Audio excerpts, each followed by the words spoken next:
Hello everyone, welcome to another episode of Speakspire with Sajee, where we share stories that move hearts and inspire lives. Today we are bringing to you this episode from Walter J Studios at FinTV Los Angeles. If you're already not catching us live from your TVs at home, where you can watch us 24/7 anytime, anywhere on channel 31.7 here in Los Angeles, please feel free to tune into us via LG, Apple, Samsung, Sony, Amazon, Roku, or Hulu TV. You can also find us on FinTV via our YouTube channel.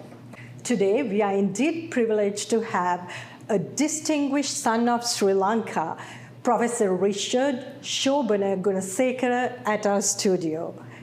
A research professor of nanomedicine and biochemistry at Biola University in La Mirada, Los Angeles, California. He is professor and a scientist who qualified in the field of biochemical genetics and nanomedicine. He is particularly to be commended for guiding young university students who serve as his lab research assistants, who are not only Biola University students, but also from other universities. He has taken a particular interest in guiding Sri Lankan students who wish to work at his research lab.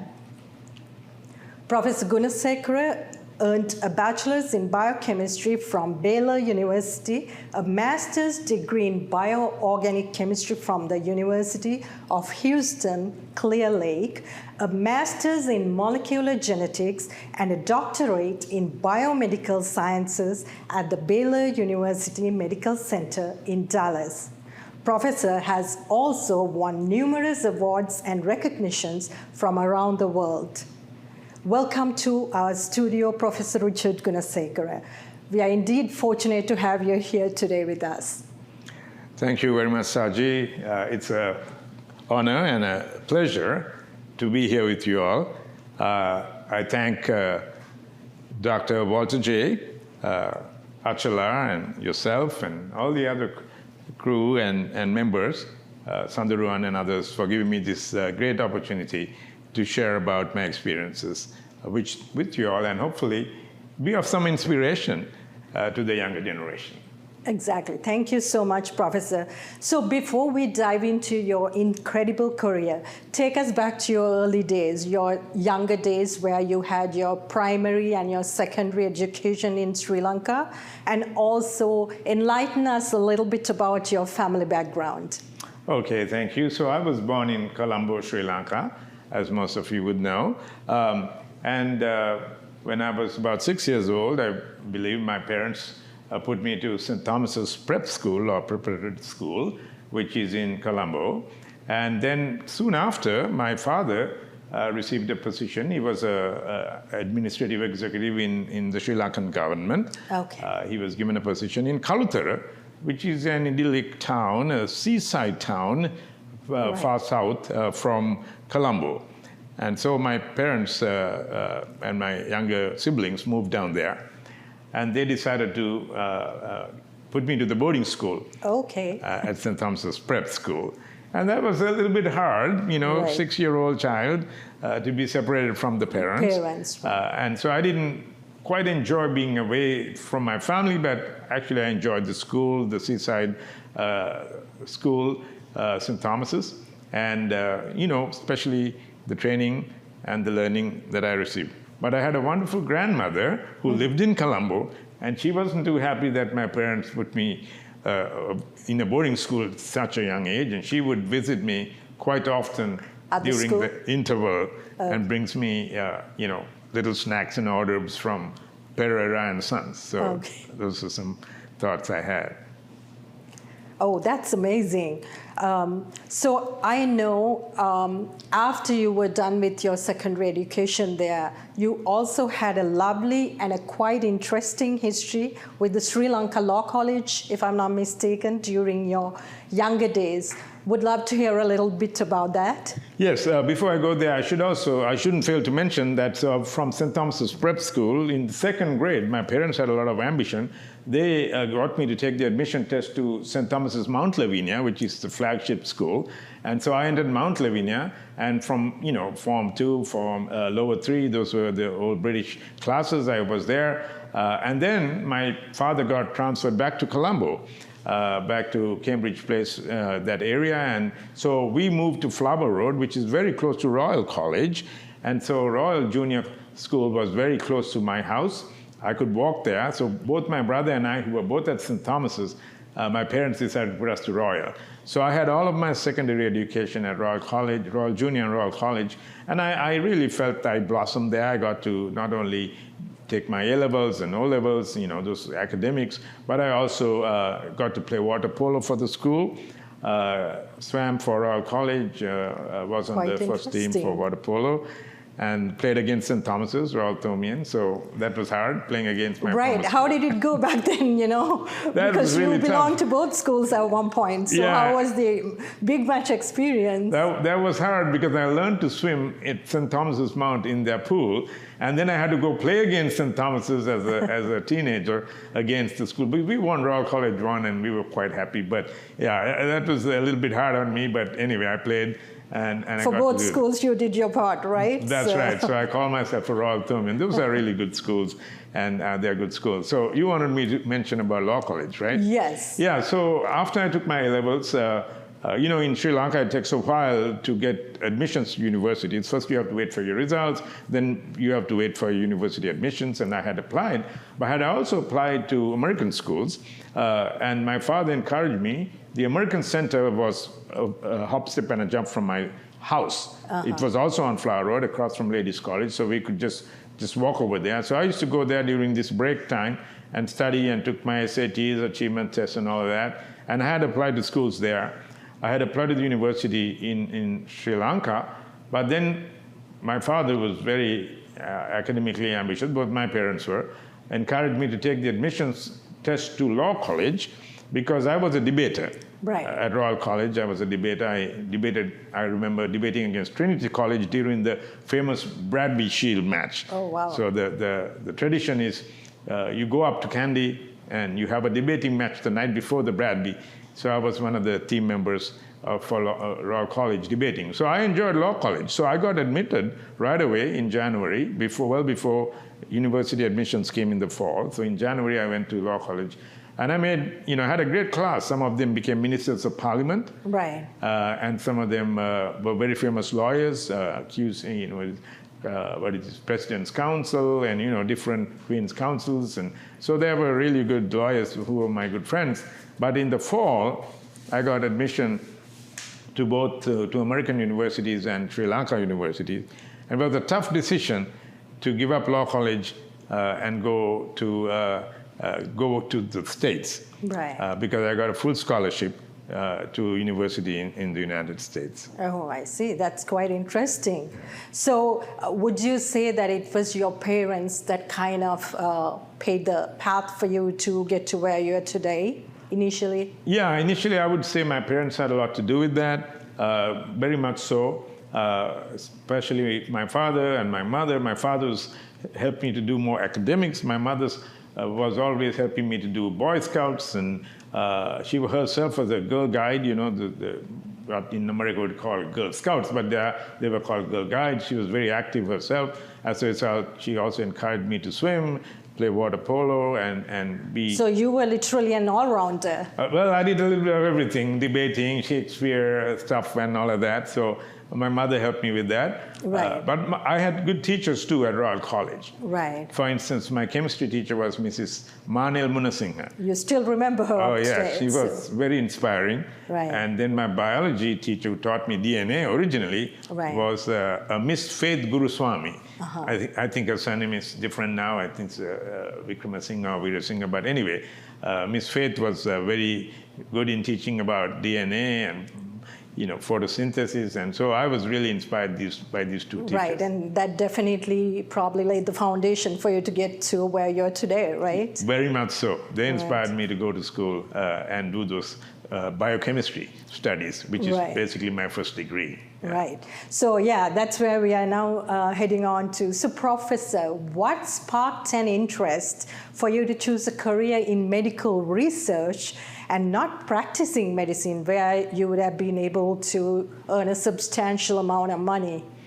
That's a good question. So when I was an undergraduate at Baylor University, I did a research project with synthesizing organically biodegradable suture material that is used in open heart surgery. So basically in the old days they used cat gut and other things to suture after you do a surgery. And then you had to go back in to take out the sutures. Right. But these biodegradable sutures are able to degrade naturally. This was way back in the 80s. And so I got really interested in doing research to help to make medicines that doctors can use, and medical devices and this kind of thing. Right. So most practicing doctors don't make medicines. Right. They practice medicine, right? And so it is we who some people call the doctors, who are actually making, the inventions, the medicines, the nanomedicines, and biochemicals and things like that that actually are used. So that I felt was a better thing. And in some ways, if you are a good research scientist as well as a professor, you can actually be quite comfortable as a practicing doctor, especially if you land some really good grants. Right. I know, that's quite important, right? And speaking of that, Professor, I know your research spans an incredible range, from organic synthesis to biochemical genetics and even to nanomedicine. For those of us who aren't scientists, could you give a simple explanation of what these areas are and how they all connect in your work? Okay, so I'll start with nanomedicine, and then I'll go on to biochemical genetics. So nanomedicine, very simply put, is to use nano amounts of chemicals, right? Biochemicals mainly. And we are talking, 1 millionth is micro, 1 billionth is nano, right? 10 to the power minus 9, right? So that is how small the concentration or the molecule size is. Nanomolecules are extremely sharp. They can do things that other larger molecules cannot do. And then if you really think about the molecules in our body, such as DNA and proteins and amino acids, these things that are in our body, they are also very small. Right. So it makes sense to try to attack a problem within using the same kind of molecule. And so nanomedicine is an emerging science. It's basically where you would try to use the nano amount of the medicine and deliver it directly to the target. Right. So I'm a cancer biologist, cancer professor. I do studies on cancer. And basically what I try to do is to create nanomedicines, or medicines that are at the nano level, maybe nanomachines, silver nanoparticles, zinc oxide nanoparticles, these things that can be delivered directly to the tumor, rather than like chemo, which flushes, which systemically floods the body and cause other kinds of problems. When you have nano amounts, they don't cause too much toxicity to healthy cells. Okay, so it targets a specific area. Exactly, and that's the goal. It's easier said than done. Right. But there's one example that I can quote that everybody knows. If you've had the vaccine for COVID-19, you've already had nanomedicine. Okay. Because they took a nano amount of the mRNA from the SARS-CoV-2 virus, put it within a lipophilic membrane that's nano, and that's how it was delivered in the injection. Because if you just put the mRNA, that's going to get eaten up by our macrophages, our defense system, and there won't be enough time to form antibodies. Okay. So yeah, nanomedicine is home to stay. Scientists are already using it, and the majority of the population who had the vaccine has had it. Whether you consider it good or bad, that's a different question. Right. Well, that sounds quite interesting, and we are so glad to hear about that. And so how did you focus on these subject matters evolve over time? And what inspired you to pursue such interdisciplinary directions? Well, thank you, Sajee, for that question. So to answer your question, how I became so interdisciplinary, I think this is important that any young people who are listening to this also may get some ideas. Right. although I was trained in a particular field, yes, I found that I needed to pivot sometimes, based upon the demands that came to me from the society. At the time, right. Yes. So I'm a biochemical geneticist, means I know genetics about DNA and all of that. And for example, I went as a new professor to Victoria, Texas, to start a branch of the University of Houston. I was the founding department head, start chemistry and biochemistry and biology, biomedical sciences, bioinformatics, and I even started forensic science. That was partly because the sheriff in town, the Bar Association of Lawyers, they came to the university and said, can you help us to understand a little bit about this forensic DNA? Okay. Now, of course, I knew DNA, right. I knew genetics, but the forensic aspect was something I've just mainly read and kept up. But I learned it myself. I taught myself more about the forensic.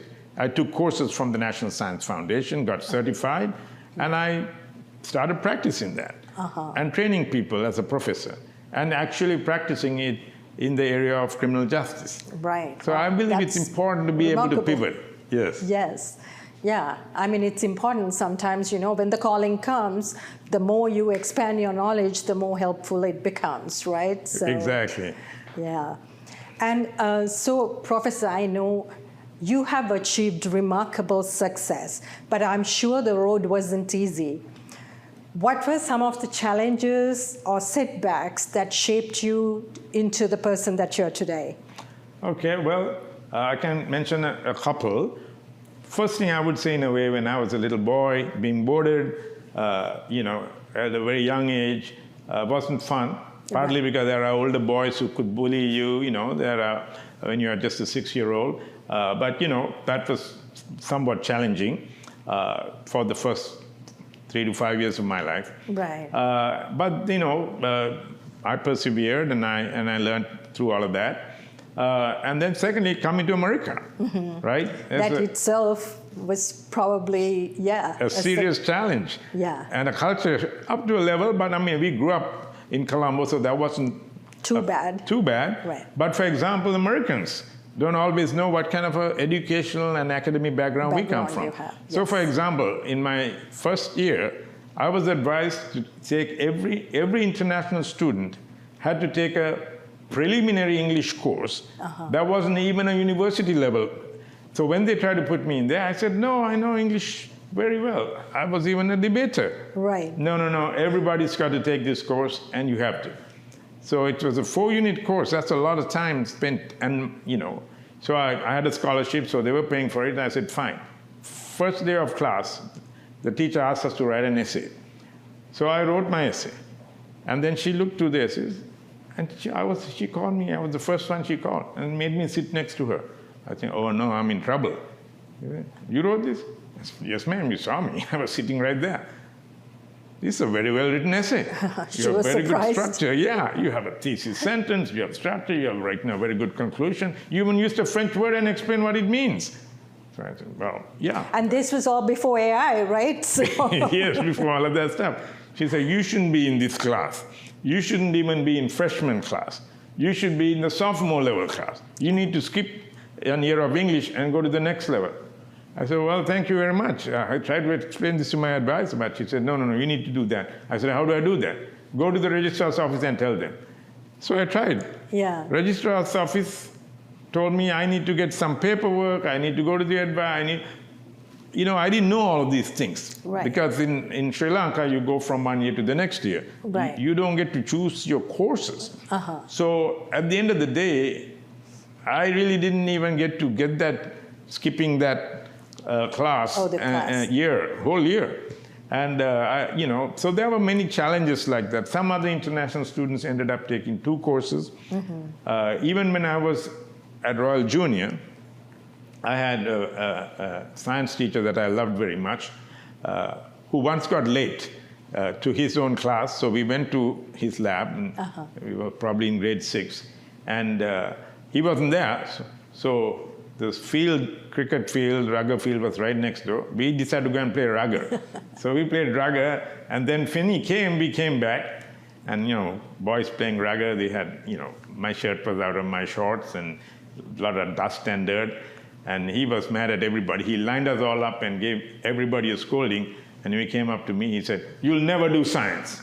Well, that hurt. Right. Because I love science, and he knew that because I thought I was his favorite student. But even when teachers tell you that sometimes, I think he was mad. He was just upset. Right. Probably didn't mean it. But as a kid, I didn't quite... It affects you. Yeah, it affected me. But I didn't let it hold me down. I still loved science. I still loved chemistry. And later on, I had great chemistry teachers and biology teachers and physics teachers. So all of that helped me. But yeah, those were some of the setbacks in college. And, even when I was in university and doing my graduate studies, my father had a heart attack. Oh. And he went into a coma. So at that point, I had to almost decide to go to work. In fact, I got a part-time job. But, he was healed in a miraculous way. I mean, he had no brain waves, and his heart stopped and everything. But, I actually witnessed the miracle of his healing. Right. And things like that really inspired me and got me to go where I got to go. Right. Yeah. And it's always the setbacks in life that, shapes our life, the future, the path, right? So yes, it helps you tremendously. Very good point. In Sinhala, we have a song that says, "Vati vati nagitumu." Right. That means falling and falling, we are going to get up. Right. And that's my life. I fell, but I got up. I fell and I got up. And that's why I would like to say, everybody, persevere. You might fall, but get up. Vati vati nagitumu. That's amazing, yes. So we already spoke about this, Professor, where you were instrumental in finding and leading several departments, right? Including the Department of Biological Sciences at the University of Houston, Victoria, where you were the department head. And I know because of your involvement with this original small town, like you mentioned before, and the town that you love dearly, we have learned that you were treated like a celebrity over there. And you also made into their genealogy. So this enabled us basically to intertwine our cultures, I believe. And it is such a meaningful way to be recognized, right? To be treated like a celebrity, to have your presence in that book. So how was this experience to you? So my family had a very wonderful experience when we moved to Victoria, Texas, which is in Victoria County. It was established in 1839, incorporated as a city of the Republic of Texas. Texas was its own country at that time. And Victoria, people are very gracious, very kind, very generous, and they hailed us and welcomed us. And they were very happy that we came. And in fact, I think it's the graciousness of those people that helped us to blossom. My son actually was born in Victoria, Texas, south of Houston, about 100 miles south of Houston, going on the way to Corpus Christi. San Antonio is on the east. So it was a beautiful experience that we had with these people. And as you mentioned, they even put my whole family history all the way to my grandparents in their genealogy, Victoria County Genealogical Society volumes. This is volume 3. There's 2 other volumes before that. So what a great accomplishment. That's simply amazing, I think it's their graciousness. And as I mentioned, it's important we, as Sri Lankan Americans, that we assimilate into and appreciate the culture that we are in, which is American. And it's important that I'm a dual citizen. And it's important for me to be a citizen of America too, just as much as I'm a citizen of Sri Lanka. Actually, my father was a very wise man. When my brother and I said, okay, we studied in America, now let us go back to Sri Lanka and be, go and help our country. Right. Now, this is during the late 80s, early 90s, when Sri Lanka was going through a lot of ethnic and civil disturbances. My father advised and said, sons, you don't have to go there yet. You're not just citizens of Sri Lanka. You're not just citizens of America.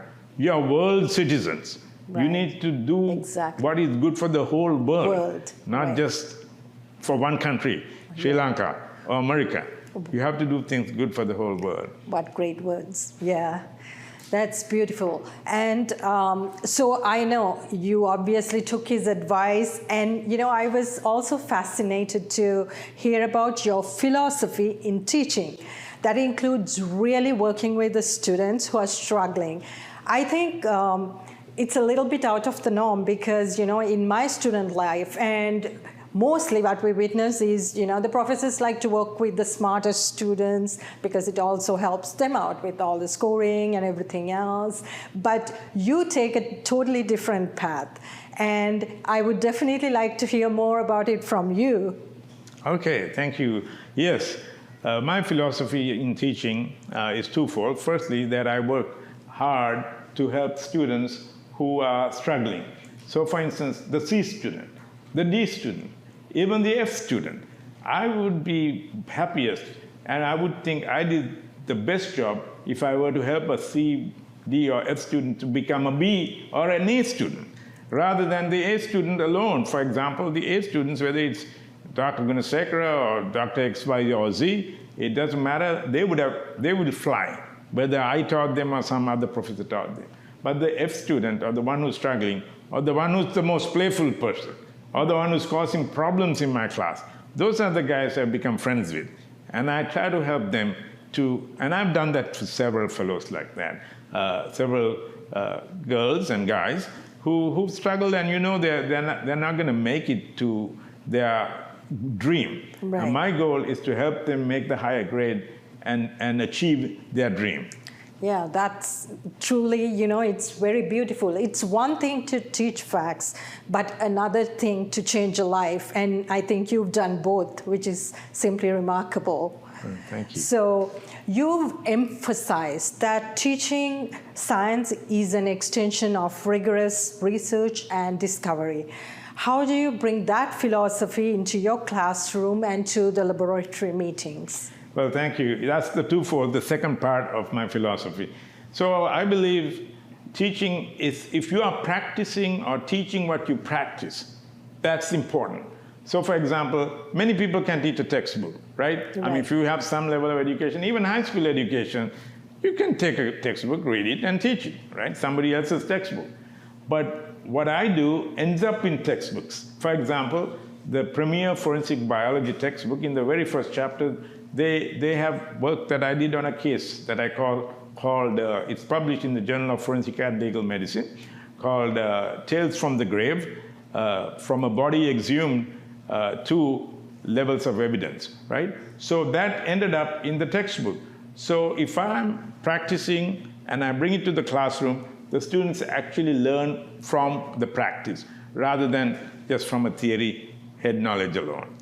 Right. Totally agree with you on that. So what do you believe are the key ingredients to building a successful academic program and a research department? So that's a good question. So you're asking what are the key ingredients to build an good academic program and then a research department, right? So the fundamentals are really important. Mm-hmm. Basically, if you teach, for instance, if you're teaching chemistry or engineering or math, you want to make sure the students understand the fundamentals first and foremost. And then learn not only through observation, which is the scientific method, which is to understand the fundamentals, then further on, learn the practical aspects of it using the methodologies, and then the experimentation, along with things like the controls. It's important to have controlled studies without bias or prejudice. And then after that, being able to apply it. Application is also important. So observation, experimentation, interpretation, leading to application. So the application part and the experimentation, that's the practical aspect. So that's how you build a research department. And it's important in a research department, you come up with good hypotheses. Right. Good intellectual ideas and concepts that you can test. Mm-hmm. You test the hypothesis. You don't go to prove the hypothesis. No, that is bias, that's prejudicial. You test the hypothesis, and then based on the evidence, you say that the evidence supports the hypothesis or the evidence does not support the hypothesis. You don't say, supports my hypothesis. As soon as you start to own it, you become prejudiced. Right. And you become biased. Yeah. And then you're trying to prove something that even might be a lie. Right. So science is objective, and that's important. Right. That's awesome. So, Professor, your work has literally taken you around the world, right? From conducting DNA research to collaborating with scientists across different countries. So could you share some of those experiences with us and let us know like what those experiences have been like, especially what have those adventures in science taught you about the people and the discoveries? Okay, thank you. Yeah, I like to call them adventures in science. In fact, one day I might write a book. I've written some We are books. waiting for that. Yeah, to write about my adventures in science. In science. One of them was traveling to Tibet. Another one was traveling to North Korea. And then, I've been down the Amazon rivers in the Andes and in different parts of the world to Africa. So all the continents, both with science and biomedicine, doing what I would call science missions or medical missions. So in Tibet, we went to look for a particular, to aid a people group with a disease called Kashin-Beck disease. These people, it's like an osteoarthritic disease. Their elbows, their knees, their bones are all huge. They can barely walk, they're crippled.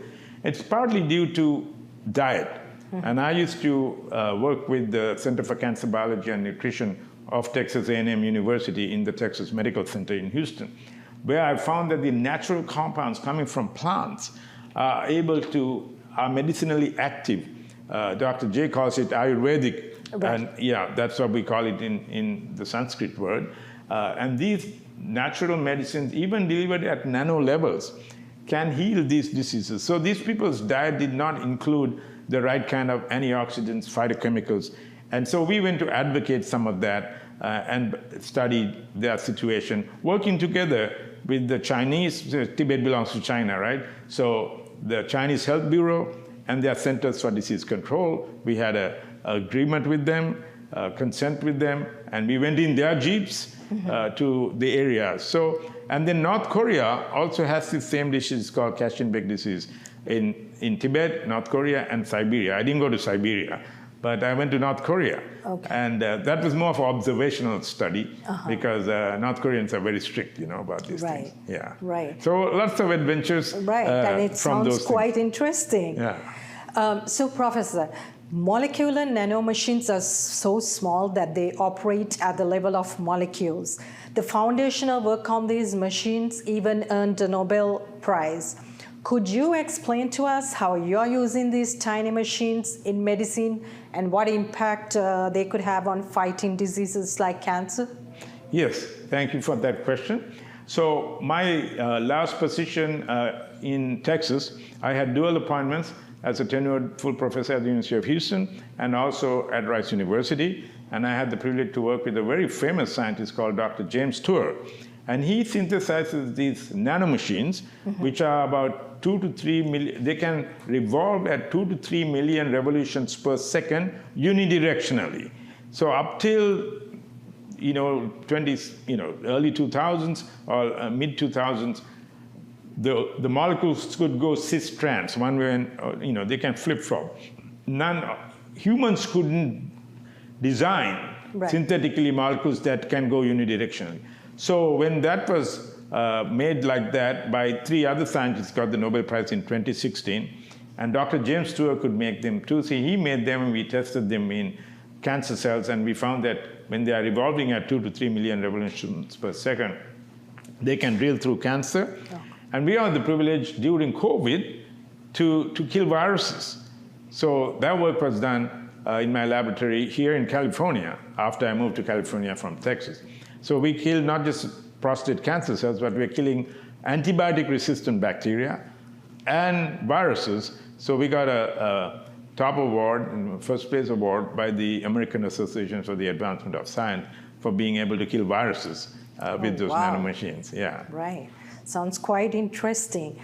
And now I think as we come towards the end of our program, it's very important that we talk about one other field that you're very passionate about, which is your work in forensic science, right? Using DNA technology to fight crime and defend the innocent. It really makes me think that there's a bit of Sherlock Holmes in you. You help defend the innocent and hold the guilty accountable. So would you say you've always had a passion and a little bit of detective spirit in you, or does this have anything to do with your background in the law college, in your younger days in Sri Lanka? How did you venture on to this field? Yeah, it's a combination of both. I think many of us who grew up in the 70s and, even the 80s, back in Sri Lanka, used to read books about mystery stories, right? So I read Sir Arthur Conan Doyle, I read Edgar Rice Burroughs, and also when I was a wee boy, I used to read Enid Blyton's Five Find Outers, Famous Five. So these are all mystery stories, but particularly reading writings by Sir Arthur Conan Doyle on Sherlock Holmes and others, there's a lot of science and chemistry involved. In fact, some believe that Dr. Arthur Conan Doyle, or Sir Arthur Conan Doyle, is called the father of forensics. In fact, right now I'm doing a forensic program for Biola University, and I'm the one who's pioneering that for them. That's here in California. So yeah, I enjoyed Sherlock Holmes and reading, A Study in Scarlet, The Hound of the Baskervilles. My father introduced me to that book, and so as a result, I like being a little investigator. In fact, I've done crime scene investigations, CSI, with the sheriff and some of the CSI folks back in Texas. So I did bring my Sherlock Holmes hat, although I'm not going to wear it, yes, and a pipe. You have them handy. Yeah, just as a little bit of a show and tell over here. Yes, so that's true, and I use that for teaching forensic science, forensic chemistry, forensic biology, related to the DNA. Because that's my area of forensic science as a molecular geneticist.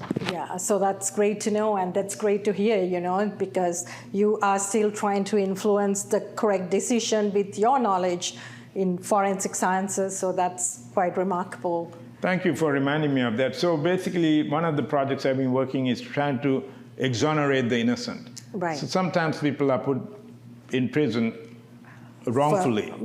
Actually, I've been working on one of those cases.